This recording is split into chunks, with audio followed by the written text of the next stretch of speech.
So what I'm going to do is I'm just going to take this little preset here. I'm going to put it to the library. I'm just trying to find the menu right now. It's at the top. You'll see me mouse over to see it.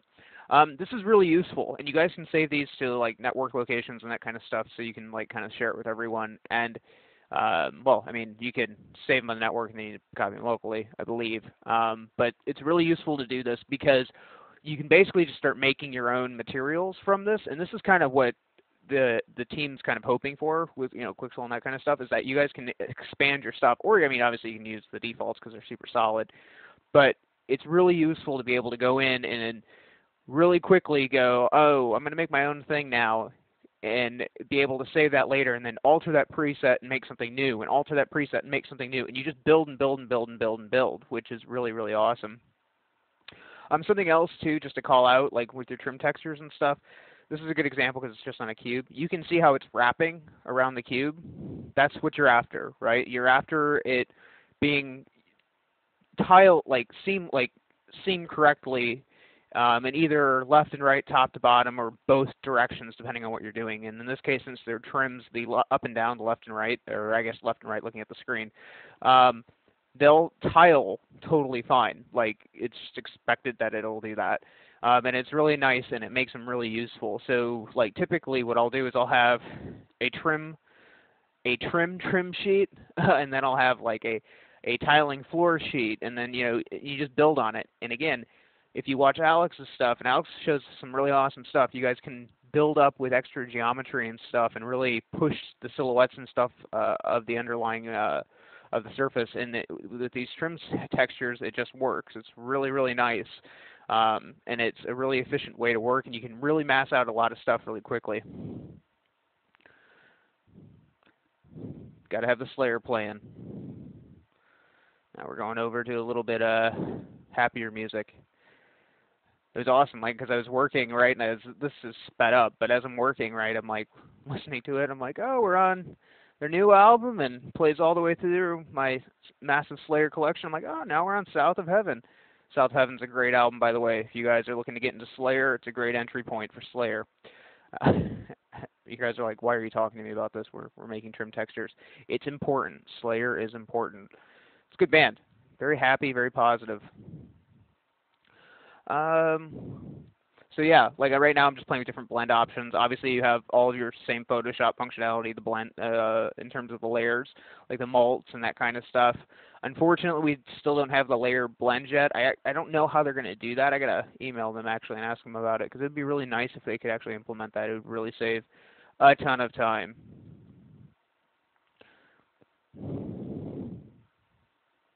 And actually, I think I pulled from the wrong curvature map as I'm like rewatching this, so it looks like I'm getting some extra detail around some of these edges that I probably shouldn't have. I pulled from instead of pulling from the normal map or the curvature map of the flat and normal, I think I pulled it from the high res. But you live and you learn. It still looks okay. Like, really, only someone who knows what they're looking for would probably be able to call it out.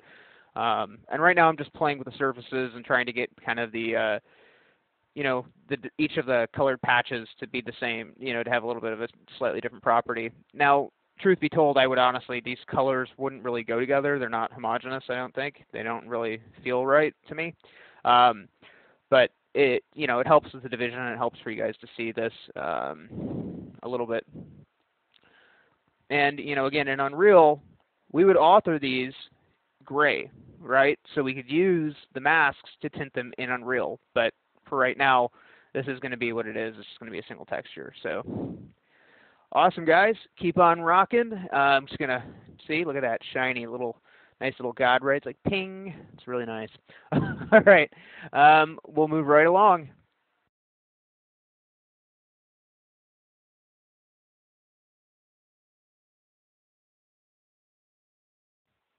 Test. Cool. Sick. I think you guys can hear me. I hope to God you can, or I'm going to be talking to myself for the next half hour. So we did all that work just so I could show you one thing. No. But in all seriousness, no, I'm not going to show you guys everything that you can do with these trim textures. If you really want to see where these things can go, I check out Alex's tutorial. He does some really awesome stuff with them, so they're pretty cool. But I did want to show some hard surface modeling a little bit more in depth. So that was fun. And let me show you guys, I also really want to quickly just touch base on something that is Um, of course, I didn't actually specify the correct name for that. What the hell did I export that as? It's relevant for this, whatever. Hopefully we'll see something on here. Just give me a second. I might have to swap through a couple normal maps here just so I can see what the hell's going on. Because we want all that nice variation we spent the last 30 minutes. Oh, cool. There it is. And let's go ahead and see if we need to flip that. Can we flip that? Of course, Max isn't going to show anything different.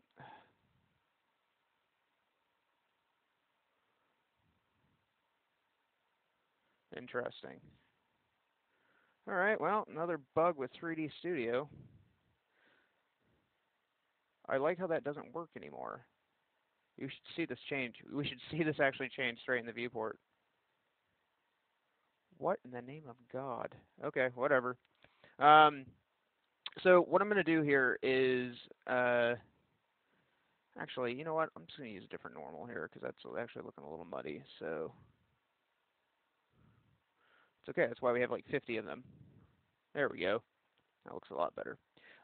So we'd probably actually end up using this one in the end, just because we can compare them.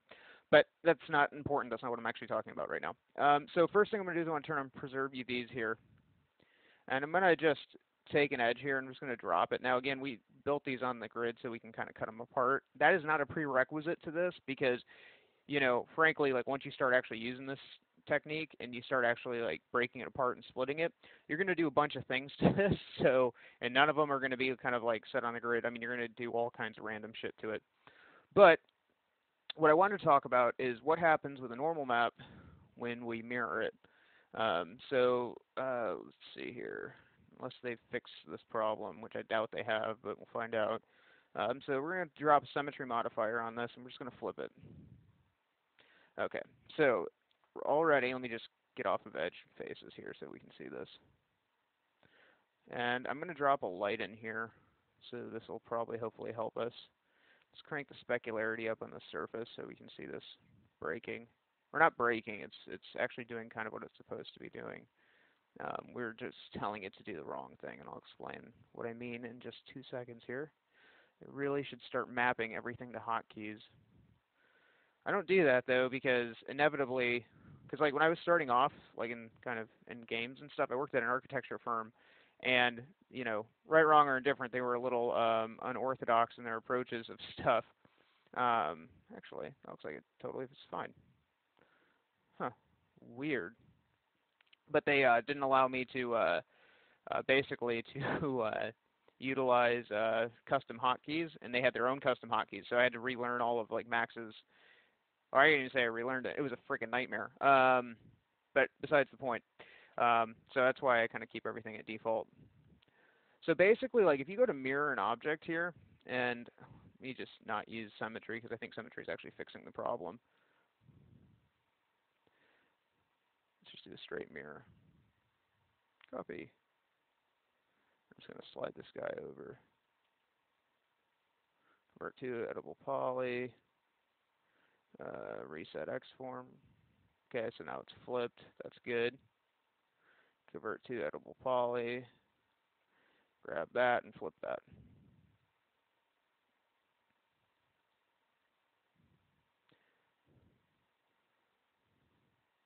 Oh, I am shocked this is actually doing what it's supposed to be doing. Occasionally, you can get into issues where you'll get, like the normals will be wrong. They'll essentially be like screwed up. Here, I'm not seeing it too much, which is really weird. I don't know if Max is compensating for that or what.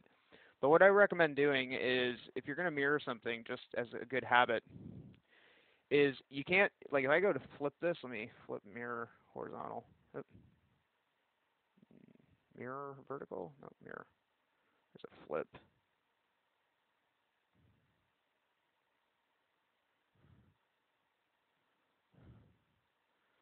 What is that not mirroring it? It's supposed to mirror it, but apparently it's not. Looks like it's just flipping it. Anyway, God, that is irritating as hell. Okay, jackass, because it's not breaking like I said it would. But in the event that it does break, and you've reset the X forms, you've done all that kind of stuff, you want to offset the UVs. and basically I'm just going to offset it to a domain of 1. And the reason why I'm doing that is because it should stop any weird mirroring that happens, like any weird lighting errors that happen, right? But again, it's totally working fine here, so I don't know if Max is compensating for that. Maybe they fixed it. That'd be sweet. But in the event they haven't, now you know.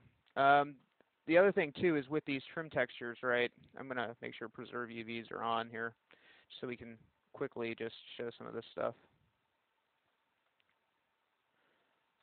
Now, what's going to happen here, and I'm just going to nuke this light so you can start to see this. The whole idea behind this is that essentially this stuff is really dependent off of 2 UVs. And again, Alex goes over this stuff really well, so I'm just going to give a brief overview of this. But typically when we do this, we would have an asset that has, you know, a bunch of different models. You know, this thing has a bunch of different cuts and whatnot in it. And let me just do some stuff down here too. But it is entirely dependent off of the underlying UVs, right? So like as we're doing this, we're basically tiling this texture out here, okay? And I'm just going to half-ass this and just do this in a very messy way. Oh, you're going to be difficult. That's cool. Whoa. There it goes. No, here. Damn it. Let me just ignore this. Convert this to editable poly. Delete that. Come back in here just to show this. And I'll just relax that. Just rotate that guy out and put him as a strip. There we go. Cool. Okay, so and there are instances where we could get into issues where we have to either relax the faces or, you know, something isn't working correctly. Like we would maybe need to come in and restraighten this. Let me just find my little straightener. Where'd it go? Let's go ahead and try this guy. Oh, cool, it worked. We'll find out, actually. Let me just normalize that.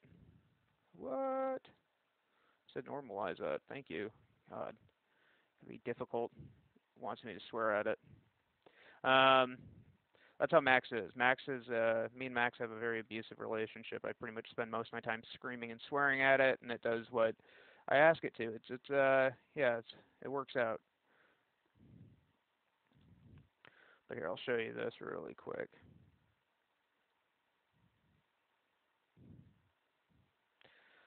So after we do this, and you know, we get it all kind of within the space and the tiling space that we want, there are often times where the UVs are totally all over the place, right? They're just a freaking mess. And let me see if I can set this up just with a basic blend shader here. No, that's not what I want. A blend shader. Is it a composite? Nope, that's a different one. What do I call it? I thought it was a blend. Shall I? Multi-layer subobject. Discard old map. No, I don't want that. You know what? I'll just do it off standard. And then I'll do this. Use a composite node. Okay, and I'll just copy this guy into here. It'll be difficult. Of course. Give me 1 second, guys. Sorry. Set this up correctly here.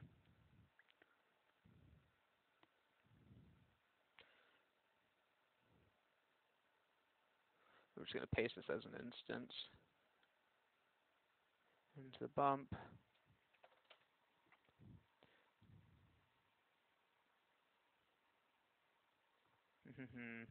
Don't crash Max. The hell's it doing there? Alright, screw the composite maps. It's going to take too long. I'll just do it this way. But as we stretch this, like there are times when, like not even times, we're going to want this thing to have some type of unified density. If you're stitching a bunch of pieces together that have different strips and stuff, you can't do that. So what we basically would do is we would do, try to figure out the easiest way to set this up without using a composite mask because I don't want Max to die. Looks like it's going to force me to do a composite mask. I don't know of another way to blend against it. So basically we would have one texture that essentially corresponds to UV set 1, which is what this stuff is mapped to. So I'm just going to put just something on here, and it's not going to look pretty, but this will at least give you an idea of what I'm talking about. Okay, and let me adjust the scale here.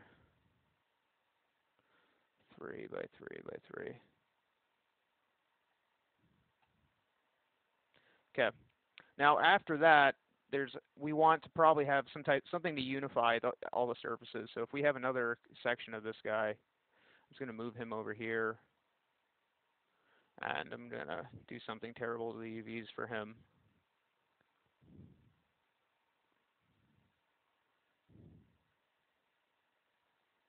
I'm going to save this because I'm sure it'll crash at some point.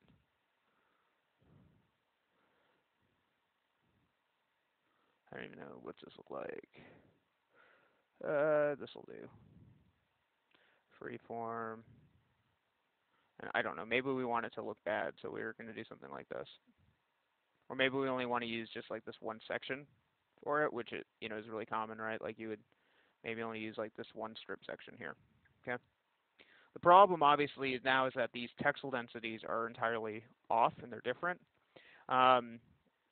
So we can do something though. We can do something different. We can say, hey, instead of using diffuse channel 1 for this, for the texture, and again, this is, let me just pop this out as an actual map, because it looks like Max is going to be difficult with me. So render this guy out, 1024 by 1024.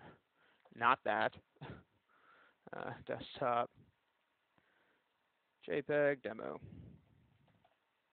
Render. Yay. Let's pull in that bitmap there. Oh, I don't know what I did, but that's cool. There's like 1,000 of them on my desktop. Gotta love a new computer.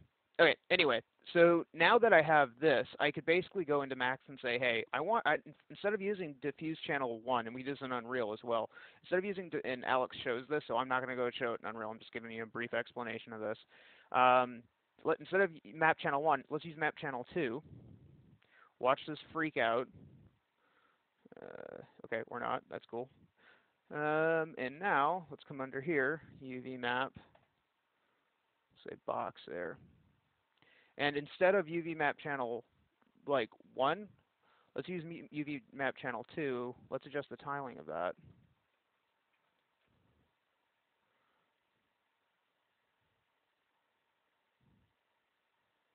And actually, we don't even need the composite map. Let's cut the composite map out of that. Let's set this up as just a standard material input.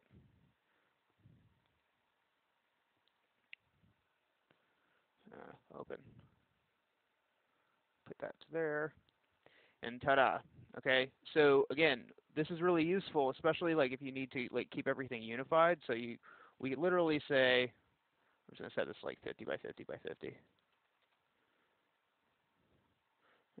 Maybe it won't work for that. Let's see here. What's the fit ratio for that? So that's for that.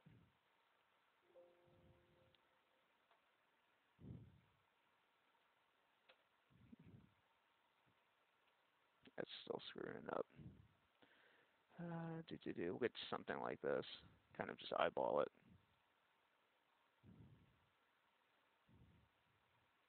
Okay. And you could even align this to a texture sheet so your texel density would be unified.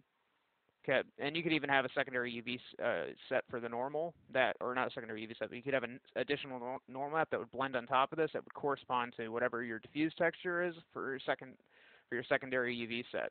And again, you can change that depending on what you want, like the actual settings for it, but it's really useful and it's really powerful.